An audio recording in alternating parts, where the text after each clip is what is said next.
When you see LSU with the second best odds by the FPI to win the West, what say you?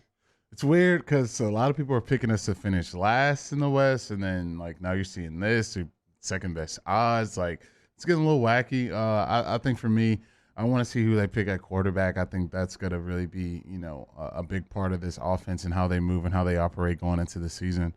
But without that being known, man, it's gonna be tough, man. It's gonna be tough. It's gonna be tough. I think Arkansas I think they're a little more proven right now. So to me, I feel good about them being the second place team in the West. But LSU, they have the talent to do it. It's just I think it's gonna be a big deal how that quarterback plays. I can't get a read on you with LSU. It's not like we don't have 6 weeks to talk about this, but yeah, I can't tell because you love to put your purple and gold glasses on. You love the sunshine. You love the rainbows. You love to play in the lush grove. I don't, but it feels like you might be wavering with some confidence. Yeah, man. Sometimes you go over to that Ponderosa, you get a little purple and gold rainbow going through your eyes. But, man, yeah, I think they can do it, man. I think so. I think they could. I think they could, man. Let's get my boy Nuss in there. Let's get Nussmeyer in there. Let's get the troops going. K-Sean believes in him. Nuss is out there. I think you can pull off second place in the West for sure. Let's do it. More graphic stats, picks, and all that to come over the next couple of days at SEC Media Days. I did want to touch on this because we hadn't thus far. We had so much to talk about with the draft and with Media Days and all that. On3, the new recruiting website, came out with its new rankings, and there were some shifts with some guys that LSU is very much tied to, and one of them were Zalance Hurd. He is the offensive lineman from up there at Neville. He has moved to number 13 in the country and been given his 5th star.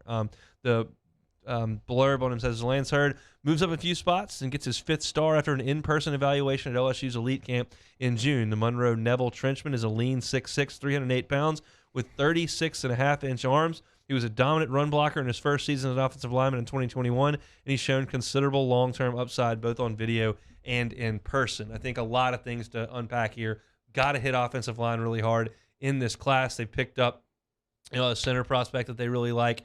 You've got Will Campbell on campus right now as a freshman, and Zalance Hurd becomes kind of a must-get from inside your state at that position. Plus, he fits exactly into that Brian Kelly mold we've been talking about. Yeah, huge. And I know Coach Frank was raving about this kid. We were talking about him a few months ago, and he's super, super high on him. So I know that he's a talent that, this recruiting class and this staff desperately wants to get their hands of. And if you can, it's another 5-star athlete that fits the mold that Brian Kelly wants to do. These guys who aren't, 330, 30, 40 pounds and really can't move in open space, but guys who have the frame to, add more weight and still be athletic and be able to do some of the things that you want, these new college offensive linemen to be able to do. So, yeah, another in-state kid that if this, recruiting class gets their hands on, it's definitely going to help this team out a ton. Another mover that is a commitment to LSU right now, and it may reframe the conversation kind of how you want to talk about it. When Whit Weeks committed a couple of weeks ago, I said, look, there are some evaluators that don't have great marks on him. However, he's from Georgia, and Georgia was very much in the mix here. They had offered him, they were recruiting him, and they have done a pretty good job evaluating guys over there. If you ask me, so I think that when you look at him, he's a 3-star, ranked almost 600th in the country. Why would you pull this guy? Well, all of a sudden, On3 comes and revises their rankings. They've got him as number 251 in the country and as a 4-star.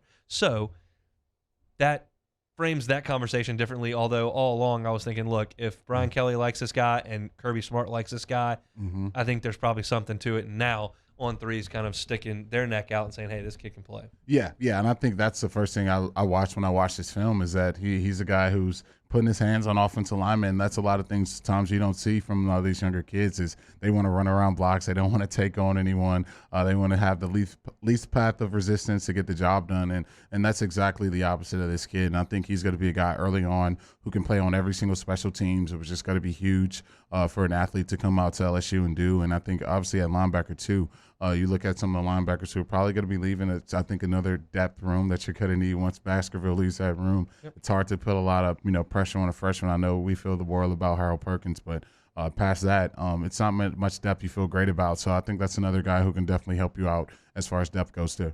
They have West Weeks and Whit Weeks in a linebacker room.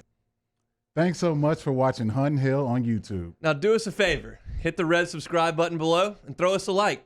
We'll see you next time.